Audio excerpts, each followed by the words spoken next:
Vamos a hacer un repaso sobre el tubo digestivo.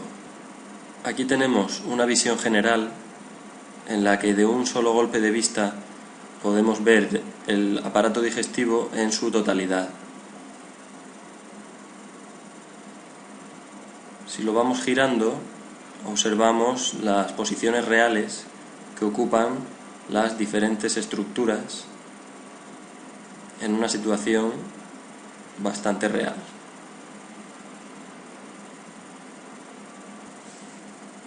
Y así es como quedaría una vez que le superponemos el tejido esquelético. Observamos cómo la cavidad abdominal tiene muy poca protección ósea. Para el recorrido del tubo digestivo empezaríamos en primer lugar por la boca. La boca, recordemos, con su techo en el paladar duro y blando, su suelo en la lengua. Al fondo de la boca ya terminaría esta y empezaría la faringe. La faringe, recordamos que es zona común de paso para los alimentos y también para el aire de la respiración. A continuación de la faringe nos encontramos con el esófago. Es un tubo cilíndrico que normalmente se encuentra cerrado y solo se va abriendo al paso de los alimentos. Aquí tenemos el esófago, al cual le podemos añadir el resto de partes. El esófago, como vemos, tiene una porción cervical, otra porción torácica y por último la tercera porción abdominal.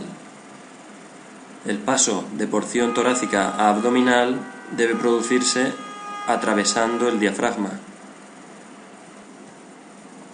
por un orificio que presenta este llamado hiato esofágico.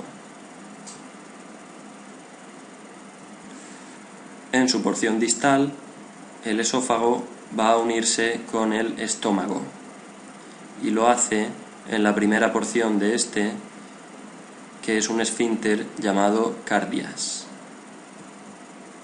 Vamos a añadir el estómago a la visión y aquí lo tenemos. Vamos a observarlo en sus diferentes orientaciones, porque en una visión frontal puede dar la impresión de que está orientado paralelo al plano coronal, pero cuando nos situamos de perfil vemos cómo está situado en un plano oblicuo, con la porción craneal más profunda y la porción distal más superficial. Vamos a superponerle el resto de vísceras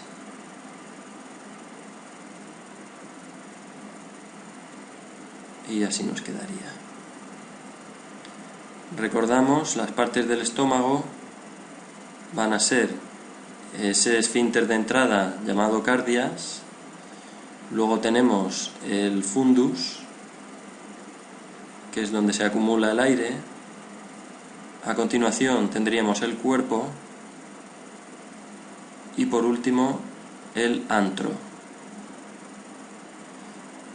Y ya como esfínter de salida del estómago nos quedaría el píloro, por medio del cual se va a producir la unión entre estómago y duodeno, o unión gastroduodenal.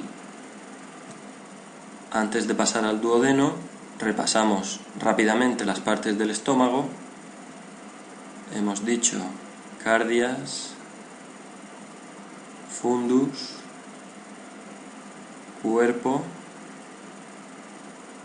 antro y por último el píloro. Y a partir de ahí ya la conexión con el duodeno.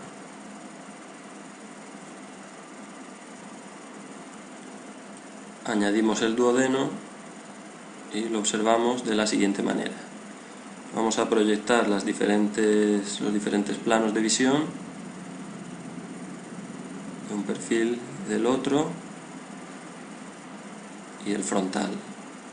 Como vemos, tiene forma de C aproximadamente, en donde hay 4 porciones: la porción horizontal, la porción descendente, la tercera porción o ascendente y la cuarta o ángulo de Threads.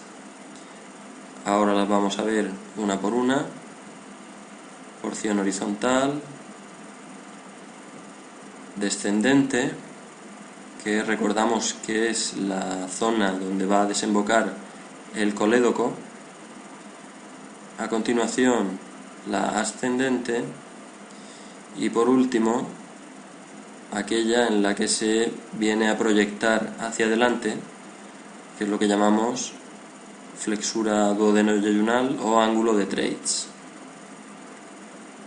Si lo vemos en sagital, observamos cómo mira prácticamente hacia adelante. Ahí se va a producir la unión con la siguiente parte del intestino delgado. La siguiente parte del intestino delgado es el yeyuno. Yeyuno e íleon van a ser las dos divisiones que hacemos del intestino delgado a continuación del duodeno. Como vemos, aquí el tubo se pliega sobre sí mismo, hace innumerables recorridos, todo con el objetivo de dar capacidad a sus 7-8 metros en una cavidad tan relativamente pequeña como es el abdomen.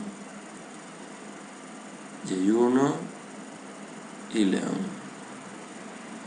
Van a ocupar gran parte de la cavidad abdominal y, en último lugar, el íleon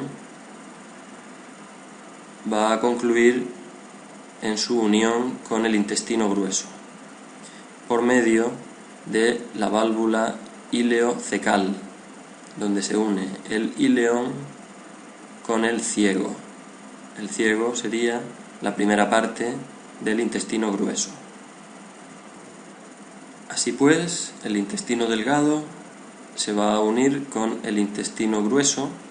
Esta unión tiene lugar en la fosa ilíaca derecha y, como hemos dicho, por medio de la válvula ileocecal. Así pues, el tubo digestivo se va a continuar con el intestino grueso.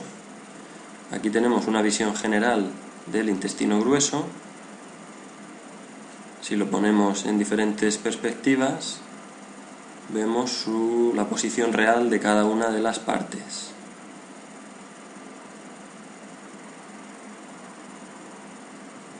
Y lo mismo ocurre cuando le superponemos el resto de tejidos. Pues bien, la primera parte sería el ciego.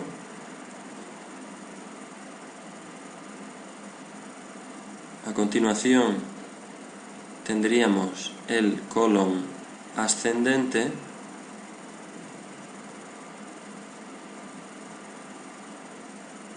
A continuación de este, el colon horizontal o transverso. Posteriormente, el descendente y por último el colon sigmoides. Ahora veremos de uno en uno. Tenemos el ciego con su apéndice vermiforme. Si seguimos subiendo, tenemos el colon ascendente. A continuación, el colon transverso. Recordamos que entre el ascendente y el transverso se forma la flexura hepática. A continuación del colon transverso, el descendente, y entre ambos la flexura esplénica.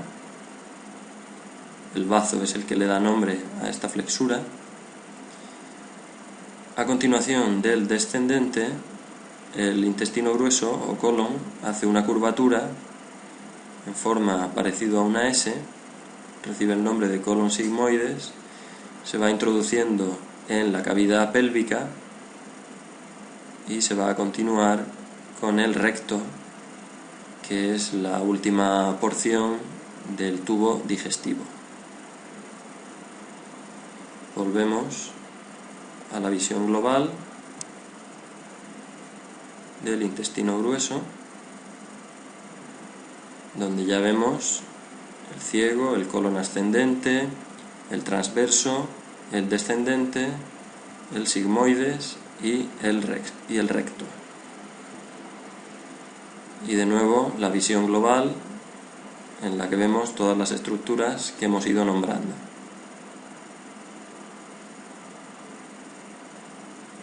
Vemos cómo el esófago prácticamente describe una línea recta por delante de la columna vertebral.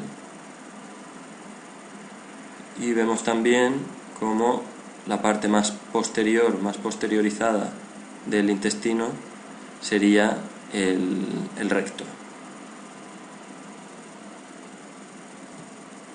Y esto habría sido el repaso del tubo digestivo.